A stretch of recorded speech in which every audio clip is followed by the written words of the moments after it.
ഡൽഹിയിലേക്കാണ്. അവിടെ കർഷക മാർച്ച്, ഡൽഹി ചലോ മാർച്ചിനിടെ ശംഭു അതിർത്തിയിൽ വീണ്ടും സംഘർഷമുണ്ടായി എന്ന റിപ്പോർട്ട് വരുന്നു. കർഷകർക്ക് നേരെ പോലീസ് പലതവണ കണ്ണീർവാതക ഗ്രനേഡുകൾ പ്രയോഗിച്ചു.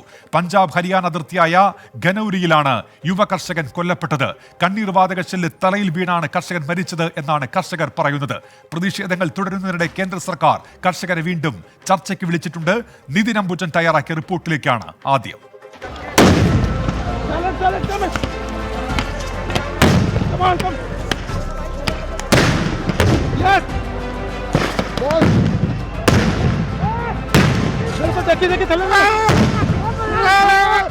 ശംഭു അതിർത്തിയിൽ കർഷകർക്ക് നേരെ വ്യാപകമായ കണ്ണീർവാതക പ്രയോഗങ്ങളാണ് നടക്കുന്നത്. രാവിലെ കർഷകർ സംഘടിച്ചുകൊണ്ട് മുന്നോട്ട് നീങ്ങാൻ ശ്രമിച്ചു. അപ്പോഴും കർഷകർക്ക് നേരെ ഡ്രോൺ ഉപയോഗിച്ചായിരുന്നു കണ്ണീർവാതക പ്രയോഗം. ഇപ്പോൾ ഈ വൈകുന്നേരവും സംഘർഷം തുടരുകയാണ്. കർഷകർ സംഘടിച്ചുകൊണ്ട് ഹരിയാനയിലേക്ക് കടക്കാൻ ശ്രമിക്കുമ്പോഴാണ് പോലീസ് കണ്ണീർവാതകം പ്രയോഗിക്കുന്നത്. എന്തായാലും പോലീസിന്റെ വലിയ സുരക്ഷാ വിന്യാസം, ബാരിക്കേഡ് സ്ഥാപിച്ചും അതോടൊപ്പം തന്നെ JCB എത്തിച്ചും പോലീസ് വലിയ രീതിയിൽ തന്നെ ഒരു സുരക്ഷാ വിന്യാസം അവിടെ ഉറപ്പാക്കിയിട്ടുണ്ട്. ഇത് മറികടന്ന് വേണം കർഷകർക്ക് എന്തായാലും ഹരിയാനയിലേക്ക് കടക്കുവാൻ. പോലീസിന്റെ കണ്ണീർവാതക പ്രയോഗത്തെല്ലാം തന്നെ കർഷകർ പല വിധത്തിലാണ് ഈ ഒരു നടപടിയെ കർഷകർ പ്രതിരോധിക്കുന്നത്. നനഞ്ഞ ചാക്ക് ഉപയോഗിച്ചും അതോടൊപ്പം തന്നെ ടൂത്ത് പേസ്റ്റ് ഉപയോഗിച്ചും മറ്റ് ഇത്തരത്തിലുള്ള പ്രതിരോധ മാർഗങ്ങൾ ഉപയോഗിച്ചാണ് ഈ കണ്ണീർവാതക ഷെല്ലുകളെല്ലാം തന്നെ കർഷകർ മറികടക്കുന്നത്. എന്തായാലും ഡ്രോൺ ഉപയോഗിച്ച് വ്യാപകമായ കണ്ണീർവാതക പ്രയോഗമാണ് ഇപ്പോഴും ശംഭു അതിർത്തിയിൽ നടക്കുന്നത്.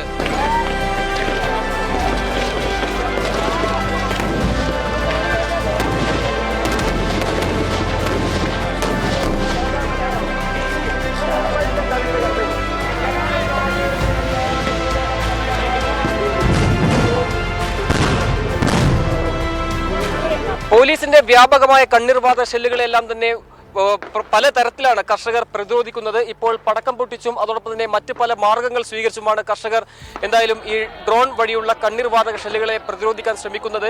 എന്തായാലും ശംഭു അതിർത്തിയിൽ കർഷകർ നിലയുറപ്പിച്ചിട്ടുണ്ട്. തൊട്ടപ്പുറം ഹരിയാന പോലീസും അത്തരത്തിൽ മുഖാമുഖം കർഷകരും അതോടൊപ്പം തന്നെ പോലീസും നിലയുറപ്പിച്ചുകൊണ്ട് ഒരു സംഘർഷ സാഹചര്യം ഇപ്പോഴും ഹരിയാനയിലെയും അതോടൊപ്പം തന്നെ പഞ്ചാബിലെയും ശംഭു അതിർത്തിയിൽ നിലനിൽക്കുന്നുണ്ട്. എന്തായാലും പലതരത്തിലുള്ള പ്രതിരോധ മാർഗങ്ങൾ ഇവയെല്ലാം തന്നെ ഉപയോഗിച്ചുകൊണ്ട് തന്നെ കർഷകർ ഇപ്പോഴും നിലയുറപ്പിച്ചിരിക്കുകയാണ്.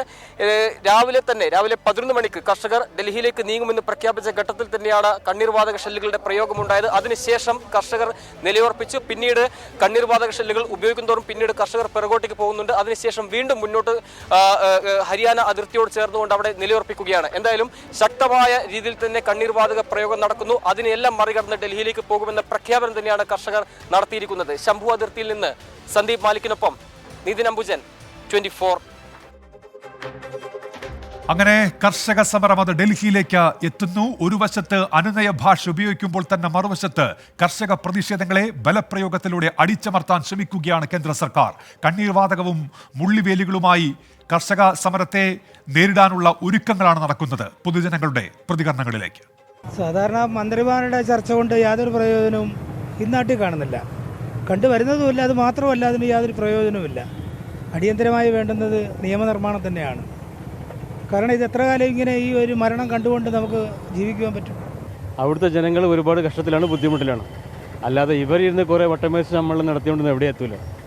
അത് പാർട്ടി ബേസിലായിട്ടോ അല്ലാന്നുണ്ടെങ്കിൽ രാഷ്ട്രീയപരമായിട്ടോ അല്ല, നമ്മൾ മാനസികമായിട്ടുള്ള പരിഗണന വെച്ച് നോക്കുകയാണെന്നുണ്ടെങ്കിൽ അവിടുത്തെ മനുഷ്യന്മാർ ഒരുപാട് ബുദ്ധിമുട്ടിലാണ്. ചർച്ചയായിട്ട് കാര്യമില്ല, ഒരു കാര്യമില്ല എന്നാണ് എൻ്റെ സത്യാവസ്ഥ.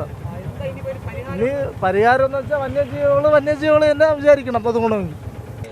അല്ല, ഒരിക്കലും കർഷകരാണ് ശരിക്കും പറഞ്ഞാൽ ഈ രാജ്യത്തിൻ്റെ നട്ടല് എന്ന് പറയുന്ന സാധനം. അപ്പം കർഷകർക്ക് എന്താണോ അതിൻ്റെ പ്രശ്നങ്ങളെ പറ്റി പഠിക്കുകയും അതിനെ പരിഹാരം ഉണ്ടാക്കുകയാണ് ഒരു ഗവൺമെൻറ് ചെയ്യേണ്ട ഒരു കാര്യം. അതിനുവേണ്ടി ഗവൺമെൻറ് അത്രയും മുൻകൈ എടുക്കണമെന്നും മുൻധാരണ വേണമെന്നുള്ളതാണ് നമ്മളൊക്കെ പറയാനുള്ള കാര്യം. എല്ലാവരും കൂടിയല്ലേ വോട്ട് ചെയ്ത് വിട്ടേ, പിന്നെ എന്ത് പറയാനാ? ഇതൊന്നും അറിയാണ്ടൊന്നും മോളിൽ നിന്ന് പൊട്ടി വീണമെന്നല്ല. ഈ കർഷകർ ഇവരെല്ലാം കൂടി വോട്ട് ചെയ്താണ് ആ ഗവൺമെൻറ് ഇപ്പോൾ ഭരിക്കുന്നത് അല്ലേ. അത് അവരെ തീരുമാനിക്കട്ടെ, അത്രേ ഉള്ളൂ. അവരോട് ഈ കാണിക്കുന്നത് ഇപ്പോൾ ഒരു രാഷ്ട്രീയ പാർട്ടികളുടെ സമരം പോലെയല്ലല്ലോ ഇത്. ഇതിനെ നമ്മൾ നല്ലൊരു മനസ്സോടെ അതിനെ നോക്കി കാണേണ്ടതാണ്. അതൊരിക്കലും പക്ഷേ ഇപ്പോൾ ശത്രുവിനെ തീവ്രവാദികളെ നേരിടുന്ന പോലെ അല്ലെങ്കിൽ ഭയങ്കരമായിട്ടുള്ള രീതിയിലുള്ള യുദ്ധസമാനമായ രീതിയിലല്ലേ കാര്യങ്ങളിപ്പോൾ അവർ ഡീൽ ചെയ്യുന്നത്.